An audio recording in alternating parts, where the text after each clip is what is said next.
Olá, jovem amante da biologia, que quem vos fala é o professor Clamilson Paiva, e vamos aqui dar continuidade ao nosso estudo sobre a biologia. E hoje vamos estar iniciando um assunto bem interessante, que é a biologia celular. Então, todo ser vivo, ele é formado por células. Então, nós vamos estudar a estrutura das células, quais os tipos de células, onde elas estão presentes, qual a diferença entre elas, certo? E vamos estar começando a estudar células exatamente pelos dois principais tipos de células, que são as células procariontes e as células eucariontes. A célula procarionte, aqui, obviamente, essa imagem, ela não está trazendo em proporção, então a célula eucarionte é muito maior, chega a ser 1000 vezes maior que uma célula procarionte, mas aqui só fora de escala, só para que a gente possa compreender essas diferenças. A gente observa que aqui na célula eucarionte a gente tem uma complexidade muito maior no seu citoplasma. Então, a célula ela vai ter basicamente 3 partes gerais: membrana, citoplasma e núcleo. A membrana da procarionte e da eucarionte tem basicamente a mesma estrutura. As diferenças principais estarão no citoplasma e no núcleo. O citoplasma de uma célula eucarionte ele vai ter várias organelas membranosas. A gente vai estudar mais à frente as funções dessas organelas, e daqui a pouco a gente vai ver por que dessa necessidade. Os ribossomos, que são pequenas organelas que estão localizadas no citoplasma, que vão ter como função a síntese de proteínas. Existe uma diferença entre as duas. Nas células procariontes, os ribossomos são menores, nas eucariontes, os ribossomos são maiores. Uma outra diferença bem característica diz respeito ao núcleo. A célula eucarionte ela apresenta uma membrana envolvendo o núcleo, que é chamada de membrana nuclear ou carioteca, ao passo que a célula procarionte ela não vai apresentar essa membrana nuclear. O material genético, o DNA da bactéria, dos procariontes, de uma maneira geral, eles estão dispersos no citoplasma. Por isso, diz-se que uma célula eucarionte ela não possui núcleo, ela apresenta um nucleoide. Esse termo oide, ele significa semelhante. Então, ela tem algo semelhante ao núcleo, exatamente porque não vai haver essa barreira separando o núcleo e o citoplasma. Os principais representantes das células procariontes são as bactérias. E, no caso das eucariontes, a grande maioria dos seres vivos, né? A gente tem protozoários, animais, vegetais, fungos. Então, todos eles são representados, eles possuem células eucariontes. E qual verdadeiramente essa importância? A importância dessa grande quantidade de membranas nos eucariontes. Vou passar aqui para a matemática algumas contas bem simples, para que você possa compreender uma dessa importância. Coloquei aqui 2 cubos com arestas diferentes. Primeiro cubo aqui com aresta de 1 centímetro e esse outro cubo com aresta de 3 centímetros. Vamos calcular aqui a área e o volume dos dois. A área de um cubo ele vai ter 6 faces, então calcular a área de um cubo vai ser a ao quadrado, a aresta ao quadrado, e como o cubo tem 6 faces, vai ser a aresta ao quadrado vezes 6. Então, a área desse primeiro cubo equivale a 6 centímetros quadrados. Esse segundo cubo, que vai ter uma aresta de 3 centímetros, então 3 ao quadrado, 9, vezes 6, 54. 54 centímetros quadrados. O volume vai ser comprimento vezes largura vezes altura. Como é um cubo, os 3 são iguais, vai ser aresta ao cubo. O volume desse primeiro cubo vai ser 1 centímetro cúbico, que é 1 ao cubo, e o volume desse segundo cubo, 27 centímetros cúbicos, que é 3 ao cubo, né, que é o valor da aresta. Observando aqui a relação entre área e volume, o cubo número 1, ele vai ter uma relação, uma proporção no valor 6. O 2, essa proporção já vai cair para 2. O que é que a gente observa? À medida que o volume vai aumentando, a área vai aumentando numa proporção maior. E isso é muito fácil de compreender, porque a gente observa que a área ela vai aumentando ao quadrado e o volume ele vai aumentando ao cubo. Então, vamos imaginar agora uma célula, uma membrana envolvendo a célula. Essa membrana ela vai ser a responsável por controlar o transporte, por tudo aquilo que entra e sai. Então, esse transporte, essa movimentação, ela vai se dar através da membrana, das membranas que existem na célula. Então, à medida que a célula vai aumentando o seu volume, ela vai necessitando de uma quantidade maior de membranas para fazer essa troca. Se a gente levar em consideração que uma célula eucarionte, ela chega a ser 1000 vezes maior do que uma célula procarionte, você vai conseguir compreender, ter uma noção do que seria essa relação. Ora, se eu tripliquei o tamanho do cubo, essa relação, ela veio inversamente proporcional, caiu para 1/3. Então, na hora que eu triplico, a relação que era 6 caiu para 2. Imagina se isso acontecer 1000 vezes. Então, por isso que é necessário essa grande quantidade de membranas aqui no citoplasma. Um dos motivos, ela vai aumentar a relação entre a área e o volume da célula, propiciando uma eficácia maior nesse transporte. Uma outra justificativa, um outro motivo, para que haja essas grande quantidade de membranas, é você compartimentalizar as funções. Imagina só, você tem uma fábrica de roupas. Uma fábrica de roupa, você vai ter um local que vai servir exclusivamente para cortar o tecido, tirando o molde, outro vai costurar, outro vai colocar o embanhado, outro vai colocar o botão, e o outro vai fazer os acabamentos. Então, tudo compartimentalizado. Agora, você imagina que uma fábrica não tivesse essa divisão, tivesse um galpão gigantesco e todo mundo misturado. Uma pessoa que corta, vizinho ao que coloca o botão, o vizinho que está embanhado. Você concorda que haveria uma grande chance de alguma peça de roupa sair sem estar totalmente acabada, alguma etapa poderia ter sido pulada devido a uma falta de organização?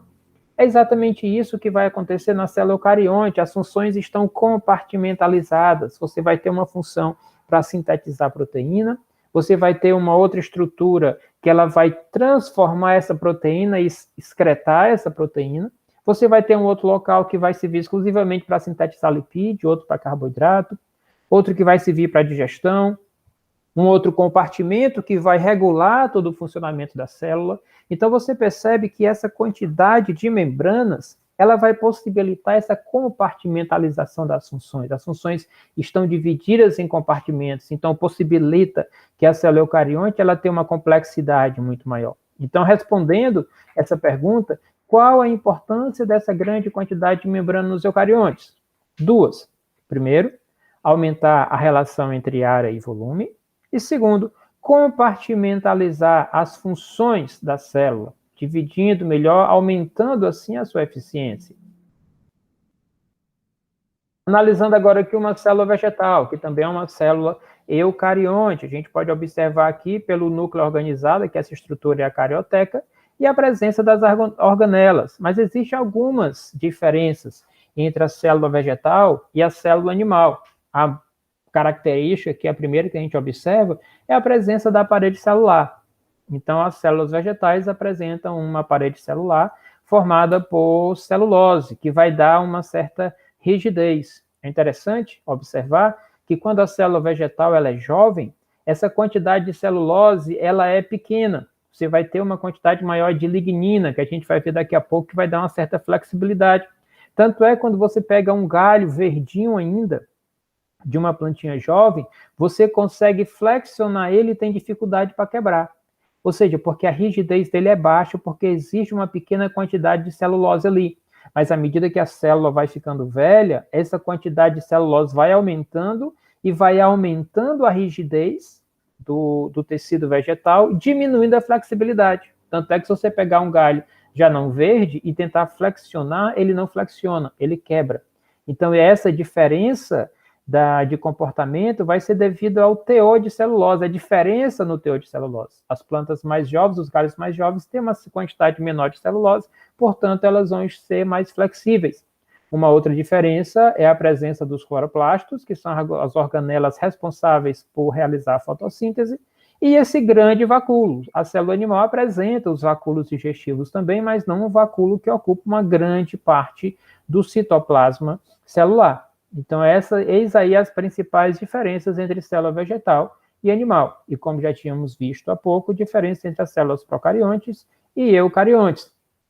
Vamos começar a estudar a célula de fora para dentro. Então, vamos começar a observar os seus envoltórios celulares. Então, nós temos aqui como primeira estrutura a membrana plasmática. A membrana plasmática, ela é dita ter uma permeabilidade seletiva. O que é uma permeabilidade seletiva? Uma estrutura permeável é uma estrutura que vai permitir que substâncias passem por ela. Vai haver troca de substâncias. E seletiva porque ela vai selecionar o que entra e o que sai. Não vai ter tudo que vai entrar e o que vai sair. Então, ela seleciona, vai controlar. E esse controle vai ser feito pela presença de proteínas que estão na estrutura. A estrutura geral de uma membrana plasmática, ela é chamada de fosfolipoproteica. Vai ser formada por fosfolipídios e proteínas. Aqui a gente vê uma estrutura geral. Os cientistas que determinaram essa estrutura foram Singer e Nicholson, e eles chamaram essa estrutura de mosaico fluido. Então, o que é um mosaico? O mosaico é uma estrutura que é formada por diferentes peças. Imagina só, você está fazendo uma construção na sua casa e ao final da construção sobrou uma quantidade, diferentes quantidades de cerâmica, tamanhos diferentes, cores diferentes, e de repente seu pai, para aproveitar, para não desperdiçar, resolve fazer um mosaico na área de serviço, na área de lazer. O que seria? Vai pegar esses diferentes pedaços de cerâmica e fazer uma montagem lá. Então, da mesma forma, a membrana ela é um mosaico. Ela vai ter essas cabecinhas de, parece paleta de fósforo, são fosfolipídios, são diferentes tipos de fosfolipídios. Essas estruturas azuis aqui são proteínas, são diferentes tipos de proteínas. Pode, no caso dos animais, pode ter colesterol, vai ter essa malha de carboidrato em cima. Então, a gente tem uma grande quantidade de substâncias diferentes formando a membrana plasmática, por isso que ela é chamada de mosaico. E fluido, porque essas moléculas vão poder se movimentar, vão poder se deslocar. Esses fosfolipídios, eles podem rodar sobre o seu próprio eixo, girar sobre o seu próprio eixo. Eles podem trocar de posição lateral ou até podem trocar de uma camada para outra. Então, a gente observa a fluidez. Essas proteínas vão atuar no transporte de substâncias, vão se movimentar. Então, há uma fluidez, um movimento. Por isso que a estrutura da membrana ela é chamada de mosaico fluido. Essa fluidez da membrana ela pode ser alterada de acordo com a estrutura do ambiente. Então, por exemplo, vocês já devem ter visto lá na química que as ligações duplas e triplas, elas têm um tamanho menor do que as ligações simples. Então, o que vai acontecer? Imagina só esse fosfolipídio aqui. Aqui é uma cadeia de hidrocarboneto, cadeias longas de carbono. Imagina que eu tenho uma insaturação aqui, uma ligação dupla nessa região. E, como a gente já sabe lá da química, essa ligação dupla ela tem um tamanho menor do que a ligação simples. Então, você concorda que vai causar uma constrição nessa região? Ou seja, vai causar essa pequena dobra aqui na cauda de fosfolipídio, que vai dificultar a interação com o fosfolipídio de baixo. Então, uma insaturação aqui vai fazer com que essa cauda venha para cá e que vai dificultar essa interação. Quando isso vai ser importante? Quando a célula está em temperaturas muito baixas. Quando a temperatura baixa demais, a tendência é que a célula congele. Se a célula começa a trabalhar para reduzir a interação entre os fosfolipídios, a membrana vai dificultar, vai ter uma dificuldade de congelar. Por isso que em temperaturas baixas, há um aumento das insaturações, das ligações duplas e triplas nas cadeias carbônicas e um aumento também na quantidade de colesterol, no caso das células animais, porque a presença do colesterol aqui no meio também vai dificultar a interação entre os fosfolipídios. Então, quando a temperatura está baixando demais, a membrana começa a produzir fosfolipídios com insaturações e acrescentar colesterol. Dessa forma, dificultando a interação entre os fosfolipídios. E quando acontece o contrário, quando a temperatura está muito elevada, temperatura elevada vai ter uma tendência às moléculas a se distanciarem. Então, a membrana ela pode ficar instável, visto que as relações, as interações entre esses fosfolipídios e as proteínas não são com ligações covalentes, são só atrações eletrostáticas, né? Elas vão estar ali através de algumas forças intermoleculares, não vai ter ligação covalente. Então, quando a temperatura aumenta demais, a tendência é que elas se separem. Então, nesse momento, a membrana ela vai começar a trabalhar para reduzir essa fluidez. Então, ela vai começar a colocar as saturações, tirar as ligações duplas, e vai começar a retirar o colesterol, para exatamente essas interações entre os fosfolipídios aconteçam. Então, resumindo, essa modulação da fluidez da membrana, que é extremamente importante, em temperaturas muito baixas, aumenta as interações, as insaturações, e a presença do colesterol. No caso da célula animal, célula vegetal não tem colesterol. E no caso da temperatura mais elevada, as insaturações vão ser retiradas, como também o colesterol. Aqui mostrando a fórmula dos fosfolipídios, né? A gente tem aqui essa cabeça polar e a cauda apolar, que o fosfolipídio conhecido como uma molécula anfipática, vai ter uma região polar e outra apolar, e quando eles vão se encontrar na água, eles vão se dispor de uma maneira que a parte polar entre em contato com a água e a parte hidrofóbica vai se proteger da água. Aqui mostrando uma estrutura da parede celular, estão observando aqui as celuloses, fibras de celulose. Quando a parede celular, quando a célula ela é jovem, a gente vai ter uma quantidade maior de pectina e lignina e até um pouquinho da hemicelulose, mas pouca quantidade de celulose, o que vai dar a flexibilidade maior da célula vegetal. Vamos falar agora sobre o transporte através da membrana. Então, como é que vai acontecer esse transporte? Imagina o nosso organismo como sendo uma única célula. A gente vai ter que ingerir alimento. O alimento vai ter que ter um local para onde ele vai entrar. Esse alimento vai ser processado. Os nutrientes vão ser aproveitados, mas algum resto não aproveitável vai sobrar, que vai precisar ser excretado, vai precisar ser lançado para fora. Então, nós imaginando nós como uma célula, uma única célula, a gente vai precisar ingerir alimento e vai precisar eliminar aquilo que não é aproveitado. Na célula vai ser do mesmo jeito. A célula vai precisar assimilar. Veja só, quando você vai se alimentar, você se alimenta de tudo que tem na sua frente. Você tem ali vai se sentar para almoçar, tem lá o feijão, o arroz, a carne, mas também tem a colher, tem o garfo, tem o prato, tem o copo. Então, você vai selecionar aquilo que você vai comer. Você não vai simplesmente pegar tudo, botar na boca e engolir. E do mesmo jeito, esse é um processo voluntário. Mas dentro do nosso organismo, já um processo involuntário, ele não vai liberar, colocar para fora aleatoriamente qualquer coisa. Vai haver uma seleção dentro do organismo do que vai sair. Do mesmo jeito é a célula. Ela vai selecionar aquilo que entra e aquilo que sai. E basicamente essa seleção ela vai ser feita pelas proteínas. Existem proteínas sinalizadoras que vão estar atuando dessa maneira. Só um exemplo prático. O glucagon é o chamado hormônio da fome. É um hormônio produzido no pâncreas. Quando é que ele vai ser produzido? Quando o nosso teor de glicose ele está baixo. O cérebro vai perceber que o teor de glicose no sangue baixou e vai mandar uma informação para o pâncreas. Pâncreas tem pouca glicose no sangue, produz aí o hormônio da fome, o glucagon. Aí o pâncreas produz o glucagon e lança na corrente sanguínea. Esse glucagon, ele vai atuar especificamente lá no fígado. O fígado é um local onde nós armazenamos glicogênio. O glicogênio é um polissacarídeo, é um carboidrato, que é formado pela polimerização de várias moléculas de glicose. E quando o glucagon chega lá no fígado, ele vai estimular esse glicogênio a ser quebrado, liberando glicose, e essa glicose vai para o sangue.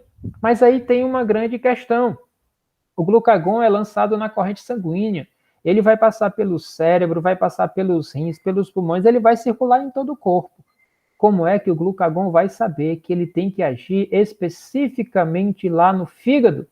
Aí que vão entrar os sinalizadores, as proteínas e as glicoproteínas que estão presentes na superfície externa da membrana lá do fígado, vão existir alguns sinalizadores específicos para o glucagon. Então, o glucagon vai passando por diferentes locais e se não tiver esse sinalizador, ele não para. Mas na hora que ele encontra essa sinalização específica lá no fígado, ele para lá, se conecta e vai ser desencadeado todo esse processo de reação. Então, nós vamos estudar agora, nesse momento, os processos de transporte intermembrana, transmembrana. Mas, para isso, vamos falar um pouquinho sobre soluções. Vamos entender aqui um pouquinho. Eu estou mostrando aqui para vocês duas soluções, A e B. O volume das duas é de 2 litros. Uma vai ter um solvente, 2 gramas de sal, e outra vai ter 4 gramas. Vocês já devem ter visto em química que para calcular a concentração de uma solução, você pega a massa do soluto e divide pelo volume da solução. Então, a gente pega aqui 2 gramas dividido por 2 litros, a concentração de A vai ser 1 grama por litro. Concentração de B, 4 gramas dividido por 2 litros, vai dar 2 gramas por litro. O que isso quer dizer? Que a cada litro da solução, no caso aqui de A, eu vou ter 1 grama de soluto. Eu tenho 2 litros aqui, se eu pegar 1 litro dessa solução, eu vou trazer 1 grama de sal. Vamos supor que seja o sal. Aqui em B, 2 gramas por litro. A cada litro, eu vou ter 2 gramas de sal. Vamos imaginar que eu peguei as duas soluções, A e B, e misturei. Peguei um frasco C, agora eu vou ter 4 litros com 6 gramas. Juntei tudo. 4 litros com 6 gramas. Juntei tudo e agora eu vou calcular a concentração dessa solução C. Vai ser 6 dividido por 4, que vai dar 1,5 grama por litro. O que isso quer dizer? Se eu pegar 1 litro dessa solução, eu vou ter 1,5 grama de sal. Esperei um tempo, e aí depois eu devolvi para os mesmos frascos. Mas agora eu chamei de A' e B'. Então, eu comecei aqui com essas duas soluções, A e B, cada uma com uma concentração diferente. Misturei nessa solução C, depois devolvi para A, que agora eu vou chamar de A' e B'. O volume de cada um é 2 litros, mas aí eu pergunto, será que quando eu devolvi, eu vou ter 2 gramas de um lado e 4 gramas do outro? O que vocês acham? Levando em consideração que agora é uma solução nova, a C, e a concentração dela é de 1,5 grama por litro, quando eu devolvo novamente para A e B, as concentrações não vão ser mais iguais às iniciais. Eu vou tirar 2 litros e vou trazer 3 gramas. Então, agora, eu vou ter 3 gramas de sal em A' e em B'. E a concentração dos dois vai ser igual, que vai ser 1,5 grama por litro. Isso quer dizer que agora cada litro da solução vai ter 1,5 grama. Então, A' e B' têm concentrações iguais. Então, vamos fazer um resumo do que a gente viu aqui. Eu tenho aqui o A, B, A' e B'. A gente pode observar que, inicialmente, eu tinha 2 gramas em A, e quando eu vim para A', eu passei a ter 3 gramas. Inicialmente, eu tinha 4 gramas em B, e quando eu vim para B', eu passei a ter 3 gramas também. Por que que isso acontece? Quando eu pego 2 corpos em situações diferentes, a tendência é que eles entrem em equilíbrio. Vamos usar aqui a temperatura como exemplo, que vai ficar mais fácil. Se eu coloco 2 corpos com temperaturas diferentes, digamos um a 20 graus, outro a 40 graus, 2 corpos que têm a mesma estrutura, têm a mesma massa, exatamente o mesmo, a mesma substância, só que estão a temperaturas diferentes, dentro de um recipiente adiabático, que não vai permitir troca de calor com o ambiente externo. A tendência é aquele que está com a temperatura mais baixa suba e o que está mais alta caia, até que haja um equilíbrio. A mesma coisa vai acontecer quando eu coloco 2 substâncias com soluções diferentes. A tendência é aquela que tem uma concentração menor suba e aquela que tem a concentração maior caia. Então, quando eu pego A e coloco em contato com B, como A tem uma concentração menor que a de B, a tendência é que a concentração de A suba e a de B caia. Como é que eu vou poder aumentar a concentração de A? Obviamente, pegando sal. E como é que eu vou reduzir a concentração de B? Retirando sal. Então, se há um processo natural que a concentração de A suba e a de B caia, então não vai haver gasto de energia, vai ser um processo natural, passar sal de B para A. Então, quando eu coloco, isso aqui eu usei as soluções, mas agora quando eu colocar 2 células com concentrações diferentes, imagine que agora não são soluções, são células. Eu tenho uma célula A e uma célula B. E elas têm concentrações diferentes. Há uma tendência que o sal passe de B para A. de maneira natural, porque a tendência é que haja um equilíbrio, chamado equilíbrio químico, aí de concentrações. Outro ponto importante a ser analisado. Eu disse que a tendência é que a concentração de A suba e a de B caia. E uma das maneiras de fazer isso é transportando sal de B para A. Mas qual seria a outra forma? De eu reduzir a concentração de B e aumentar a concentração de A, que não seja mexendo com o soluto, mexendo com o solvente. Então, imagina só, você tá cozinhando uma carne na sua casa e, de repente, você colocou muito sal, está salgada. Qual a maneira? Você não vai poder botar a mão lá dentro e tirar o sal. Qual a maneira de você reduzir a concentração, não deixar essa carne tão salgada? Exatamente isso que você pensou, colocar água. Na hora que eu coloco água, a concentração cai. Digamos que aconteceu o contrário. Você está fazendo a carne, percebeu que tem muito caldo na carne, mas está meio sem gosto. E você não tem mais sal para acrescentar.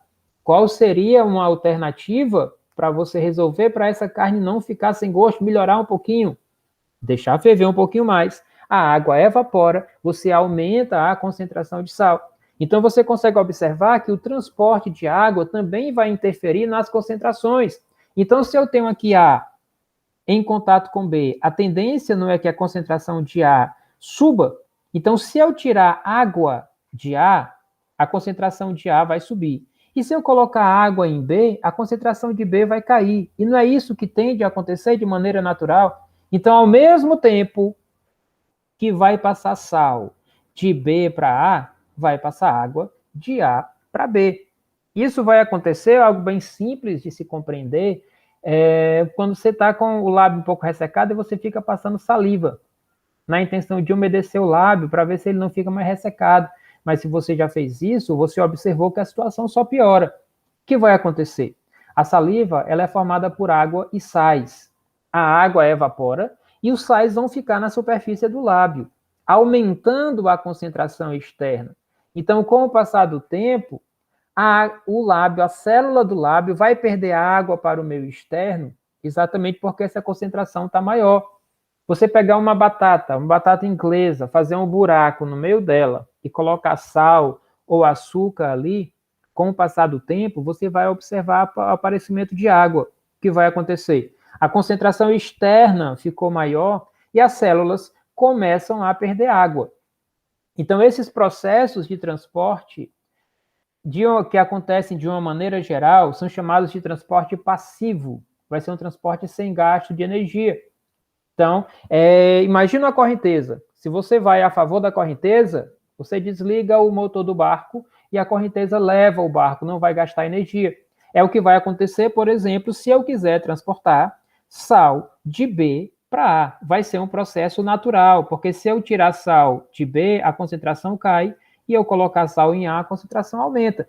Se eu quiser transportar água de A para B, também vai ser um processo natural, porque a água ela tende a sair de A para aumentar a sua concentração e tende a chegar em B para reduzir a sua concentração. Vários processos dentro do nosso organismo acontecem assim. Por exemplo, os processos de trocas gasosas no pulmão. Quando eu inspiro, eu encho o meu pulmão de oxigênio, ou seja, vai ter mais concentração de oxigênio no pulmão do que no sangue que está chegando. O sangue chega no pulmão, numa determinada parte do ciclo, ele rico em gás carbônico e pobre em oxigênio. Então, o que vai acontecer? De maneira natural, o oxigênio vai passar de onde está mais concentrado para onde está menos, do pulmão para o sangue. O gás carbônico vai fazer o efeito, o trajeto oposto. Ele está em maior quantidade no sangue e em menor quantidade no pulmão. Então, ele passa do sangue para o pulmão. Então, quando eu expiro, eu estou jogando para fora esse gás carbônico que o pulmão pegou do sangue. E esse oxigênio que o sangue captou, ele vai circular pelas células. As células vai ter uma reação chamada de respiração celular, em que você vai ter a glicose, C6H12O6, que é um monossacarídeo, vocês já viram, vai reagir com o oxigênio, ou seja, o oxigênio vai ser consumido dentro da célula, produzindo gás carbônico, água e energia. Ou seja, dentro da célula, o oxigênio está sendo consumido e o gás carbônico está sendo produzido. Então, obviamente, que como o oxigênio é consumido, você tem uma quantidade baixa de oxigênio dentro da célula e uma quantidade alta de gás carbônico dentro. Quando o sangue chega rico em oxigênio, o que é que vai acontecer? Rico em oxigênio e pobre em gás carbônico. Esse oxigênio passa para a célula e o gás carbônico passa para o sangue. E aí o ciclo reinicia. Esse sangue rico em gás carbônico vai para o pulmão, o gás carbônico é deixado no pulmão e pega oxigênio. Esse sangue rico em oxigênio vai para as células, deixa o oxigênio e pega o gás carbônico. Todos eles com processos sem gasto de energia, porque são processos naturais, com a tendência de igualar as concentrações. Alguns termos importantes, eles são utilizados, ao invés de dizer só mais concentrado e menos concentrado. Quando uma substância ela é menos concentrada do que outra, eu digo que ela é hipotônica. Então, como A é menos concentrado do que B, então A é hipotônico em relação a B. Já B é mais concentrado do que A, então B é hipertônico em relação a A. E quando as concentrações são iguais, nós dizemos que são isotônicos. É importante ressaltar que esses termos, eles não são absolutos. Vai depender de com quem eu fizer a comparação. Por exemplo, se eu pegar aqui Belinha e comparar com A, Belinha vai ser hipertônico, porque Belinha é mais concentrado que A. Mas se eu pegar Belinha e comparar com B, ele vai ser hipotônico. E se eu pegar Belinha e comparar com A linha, ele vai ser isotônico. Então, dependendo de com quem eu fizer essa comparação, a classificação pode mudar, como hipotônico, hipertônico ou isotônico. Mas é muito simples. Hiper, muito, mais concentrado. Hipo, pouco, menos concentrado. E iso, igual. Vamos agora aos transportes, né? Os transportes através da membrana. Como nós já havíamos falado, esse transporte ele pode ser ativo ou passivo. Eu vou gravar uma outra aula que eu vou tratar mais especificamente desses transportes. Essa primeira é só para trazer uma visão geral. Transporte passivo, como nós já falamos, é um transporte em que ele vai acontecer a favor do gradiente de concentração, do mais concentrado para o menos concentrado, e não vai haver gasto de energia. Esse transporte ele pode ser classificado passivo como difusão ou osmose. A osmose é quando vai envolver o transporte de água. Então, por exemplo, eu passar saliva nos lábios, os meus lábios vão ficar ressecados porque eles vão perder água por osmose. A salga da carne, por que salgar a carne vai evitar que a carne apodreça? Porque a carne vai apodrecer devido a bactérias, a micro-organismos que vão se desenvolver ali. E na hora que eu salgo, vai aumentar a concentração externa e as bactérias perderão água por osmose e irão morrer. Então, osmose, transporte de água.